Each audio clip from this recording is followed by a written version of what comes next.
Air इंडियाच्या विमानाचा black box सापडला. अहमदाबादमध्ये विमानाचा अपघात झाला. त्याची कारणे ब्लॅक बॉक्समधून समोर येतील. शोध पथकांना 13 जून रोजी हा ब्लॅक बॉक्स सापडला आहे. आता त्याचा तपास सुरू होईल. ब्लॅक बॉक्समधील 2 भाग तपासात महत्त्वाचे असतात. एक म्हणजे फ्लाइट डेटा रेकॉर्डर सीड. यामध्ये विमानाची वेग, उंची, गती, इंजिनची कामगिरी याची नोंद केली जाते. दुसरा असतो कॉकपिट व्हॉइस रेकॉर्डर शीड. यामध्ये पायलटांच्या संवादांचा, विमानातील आवाजांचा आणि नियंत्रण कक्षातील संवादांचा रेकॉर्ड असतो. ब्लॅक बॉक्स मिळाल्यावर तो सुरक्षित ठिकाणी नेला जातो. ब्लॅक बॉक्समधील माहिती मिळवण्यासाठी विशेष उपकरण वापरतात आणि सफळमधील डेटा एक्सपोर्ट केला जातो.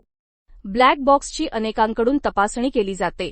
अपघाताचा तपास करणारे अधिकारी, अभियंते आणि विमानतळ सुरक्षा तज्ज्ञ हेही बॉक्समधून माहिती मिळवतात आणि तपासतात. एडेटमधून टेक्निकल डेटा पाहतात, जसे की विमानाचा वेग, उंची, इंजिनची स्थिती. ईएडमधून पायलटमधील संभाषणाचा तपास करतात, जेणेकरून अपघाताच्या कारणाचा अंदाज येऊ शकतो. संपूर्ण माहितीचा अभ्यास करून अपघाताचे कारण शोधून नोंदवले जाते. त्या संदर्भातील रिपोर्ट सरकार आणि संबंधित यंत्रणांना दिला जातो, जेणेकरून असे अपघात टाळता येतील.